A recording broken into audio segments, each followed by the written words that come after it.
السلام عليكم ورحمة الله وبركاته. ازيكم يا حبايبي؟ عاملين ايه؟ يا رب تكونوا بخير وبأفضل حال يا رب. قبل ما نبدأ الفيديو اذكروا الله وصلوا على الرسول. اللهم صل وسلم وبارك عليك يا حبيبي يا رسول الله. يوم جديد من عند الفراخ الساسة بتاعتنا يا جماعة. اللهم بارك يا رب. النهاردة تاني يوم طبعا استقبلناهم مع بعض وقلت لكم تعملوا ايه بالظبط وتظبطوا المكان ازاي وتظبطوا التدفئه ازاي وايه المشروب اللي تستقبلوه عليه اول مره. طبعا دي العلفه اللي انا حطيتها لهم امبارح اهيت لسه ما خلصوهاش. طبعا احنا مش هنرمي حاجه، بس شفتم واقفين في قلبها وعاملين حمام.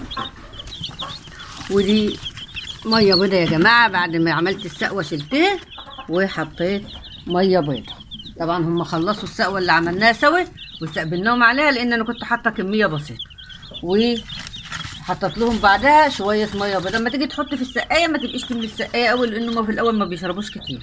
طبعا العلف ده هناخده ننضفه لان هو كده ما يترميش حرام. ونبتدي بقى نعمل لهم وصفه النهارده حلوه قوي، سواء على العلف سواء مشروب، علشان نرفع مناعتهم كده ونحسنهم ويكبروا معانا بدون اي مشاكل. هنبتدي بس نظبط الفرشه اهوت. هنحط بس شويه تبن كده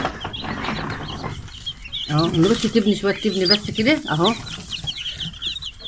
وممكن نرش كمان شويه دقيق.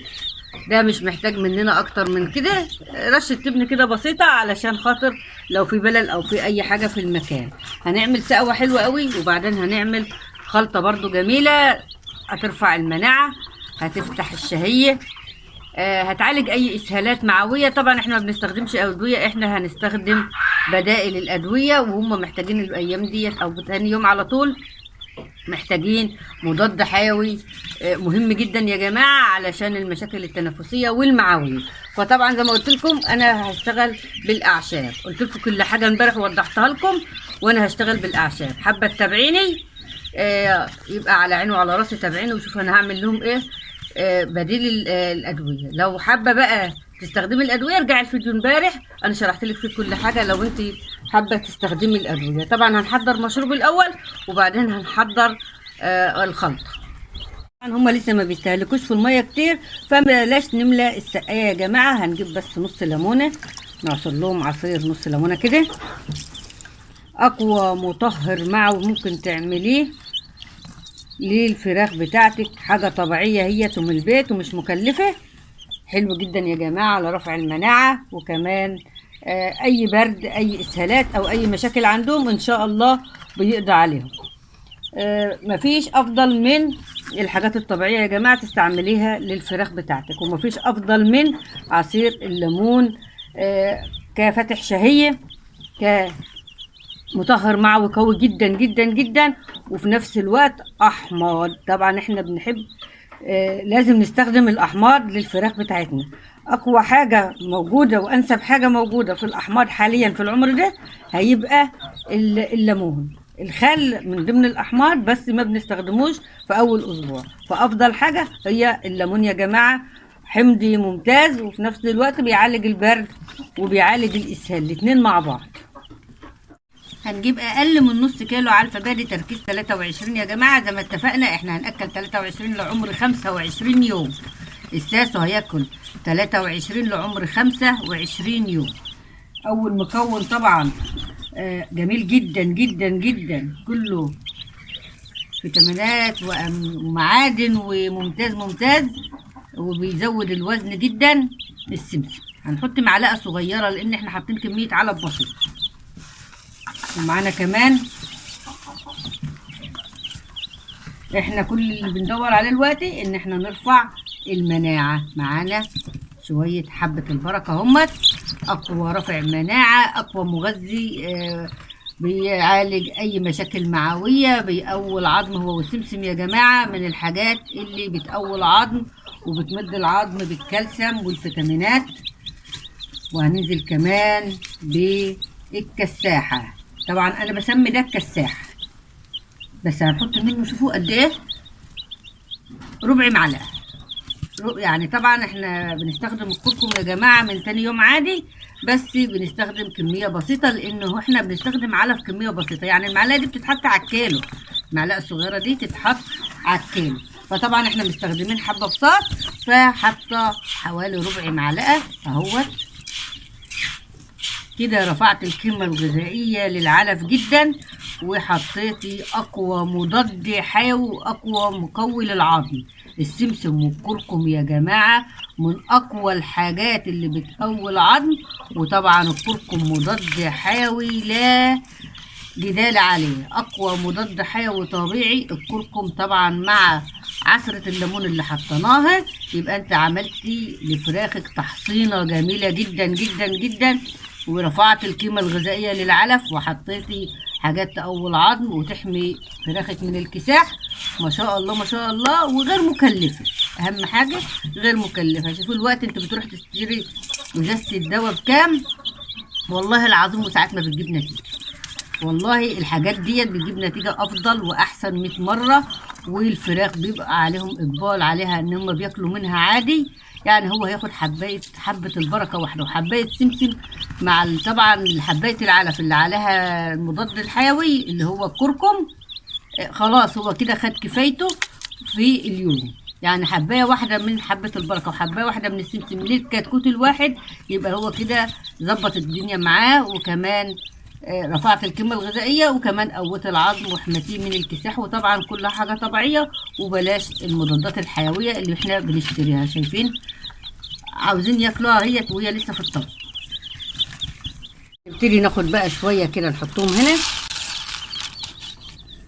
وزيهم هنا مش هنكتر علشان طبعا هما بيطلعوا في العلافة وبيعملوا حمام وبيبوظوا الدنيا. فاحنا هنحط شوية بشوية، وهنعين الباقي نحطه اخر اليوم او عادي في اي وقت لما يخلص، علشان خاطر ما نهدرش في العلفة. طبعا العلفة غالية والحاجة غالية، فبلاش نحط التهديرة عشان على ما يتعودوا على الاكل على ما نغير العلافات ديت، لان هما العلافات ديت بيطلعوا فيها بالشكل اللي انتوا شايفينه ده، فبيبوظوا العلف. فاحنا هنحط جزء بسيط بجزء بسيط علشان خاطر ما يتبهدلش. 3 مكونات يا جماعه على العلف بجد بجد هيغنيك عن شراء الادويه. استخدموهم باستمرار. وهنبتدي بكره بقى عاوزين نرفع بروتين العلف، فبكره ان شاء الله هنعمل وصفه حلوه ترفع بروتين العلف وتنشط البكتيريا النافعه. طبعا معروف يا جماعه ان الكركم بيقتل البكتيريا النافعه والضاره الاثنين مع بعض، بس مطهر معه من الدرجه الاولى. بيعالج الكساح وتورم الرجلين، بينظف الامعاء من الديدان، بيقضي على اي مشاكل معويه واي اسهالات، اللي بيقضي على البكتيريا والفيروسات اللي في امعاء الفراخ. طبعا الفراخ بتيجي جايه من المعمل او من المزرعه او من المكان اللي انت شاريه فيه، بيبقى وارد انها تكون فيها اي بقايا، اي مشاكل في الامعاء، اي حاجه. فاحنا بنحمي فراخنا بالحاجات ديت، وفي نفس الوقت بنرفع المناعه وبنحصنها ضد الامراض. ما فيش يا جماعه اقوى من المشروب اللي انا عملته ده، صدقيني تعمليه لتاني يوم من عمر الفراخ بتاعتك مع المكونات الاعشاب ديت. وما تشتريش ادويه طالما بتربي لبيتك وبتربي لاولادك وانت اللي هتاكلي الحاجه، فما تشتريش ادويه وتبوظي طعم الفراخ. بجد اصلا الادويه دلوقتي انا ملاحظه انها اصلا ما بتجيبش نتيجه يعني حلوه. بس طبعا لو الفراخ عندها مشاكل وتعبت منك، فاحنا بنلجأ للادويه علشان هي الحل السريع. لكن لو مشيتي صح ومشيتي بالاعشاب صح من تاني يوم، ان شاء الله فراخك اصلا مش هيتعب منك ولا هيحصل عندها اي حاجه، وهيفضل التحويل ماشي والكتكوت ماشي وعمال يكبر معاكي ما شاء الله. النهارده عمر تاني يوم النوع شفر يا جماعه. بجد بجد من اجمل التربيه اللي بحبها اللي هي الفراخ الساسو، ومن اطعم الفراخ كلحم كطعم، يعني بيبقى عامل زي البلد. وخصوصا احنا بنربي من غير ادويه فبيبقى طعمها فوق الممتاز. طبعا دي دورة رمضان يا جماعة. هتقولوا لي انت جبتها بدري. ايوه انا جبتها بدري لان انا عارفة ان الساسو هيبتدي يبقى عليه سحب جامد، ولغاية اول رجب هيفضل فيه سحب جامد على الفراخ الساسو يا جماعة. وبعد كده يبتدي ينزل سعره، علشان تجيبيه بقى في اول رجب مثلا هتذبحي منه في نص رمضان. فاحنا طبعا انتوا عارفين ان الفراخ البيضة محيرانا وسعرها وحش جدا.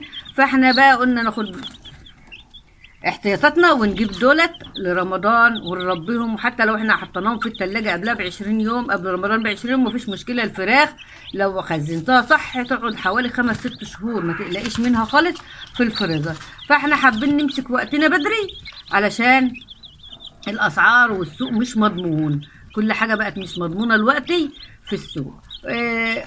ده نزل ده غلى جدا. ايام ما كان الفرخ الابيض وصل 50 جنيه و52 جنيه كان عدى ال 35 جنيه، ونزل لل20 وهوب بدا يرفع تاني بقى بال25. طبعا انا جايباه امبارح بال25. السوق كل يوم مختلف. يعني انا يوم ما سالت عليهم كان ب22، على ما رحت احجز لقيته ب25. وهيطلع وهيغلى، هيفضل يغلى لما الاول رجب، وبعد كده هيبتدي سعره ينزل خالص. يمكن في اول شعبان لو حابه تجيبوهم هتجيبوهم سعرهم رخيص جدا، لان دورتهم بتبقى بقى ايه خلاص عدت من رمضان. لكن اول رجب هتجيبيه بس يكون السعر برضو بدا ينزل، لان اول رجب برضو في ناس كتير ما بتبتديش تجيب. في ناس بتحب تجيب وتخلص نفسها قبل رمضان وتعين حاجتها، لان رمضان طبعا عارفين ان هو شهر عباده وشهر صوم وعزايم وكده، فبنبقى عاوزين نخزن فراخنا ونخزن حاجتنا في التلاجة علشان نبقى مرتاحين وما يبقاش عندنا ارهاق والدنيا تبقى ايه صعبه معانا. نتفرغ لصلاه التراويح، نتفرغ طبعا الصيام بيبقى مش عاوز بقى نحافظ على نفسنا من مجهود، فمش عاوزين نبذل مجهود اكتر في الحاجات ديت. فبنربي فراخنا وبنعينها وبنبقى مظبطين الدنيا معانا علشان يبقى شهر خير وشهر كريم علينا يا رب، ونعديه بخير ونبقى مأمنين نفسنا. طبعا هتقولوا هتأمني نفسك من الفراخ، اي هأمن نفسي من الفراخ عشان افضل عبادة ربنا. يعني الدنيا لازم تمشي، احنا عايشين عشان ناكل ونشرب ونشتغل ونعمل، وطبعا ده شهر عبادة، فاحنا بنبقى عايزين نأمن نفسنا. مثلا ما يبقاش شاغلنا حاجة، عاينين حاجتنا في التلاجة مجرد بس بنطلعها على الاكل على الطبيخ، فمش عاوزين نشغل نفسنا بقى نروح نشتري حاجة نجيب حاجة. نبقى الخير دايما موجود في التلاجة، وربنا يجعل بيوتكم عمرانة بالخير، امين يا رب العالمين. والسلام عليكم ورحمة الله وبركاته.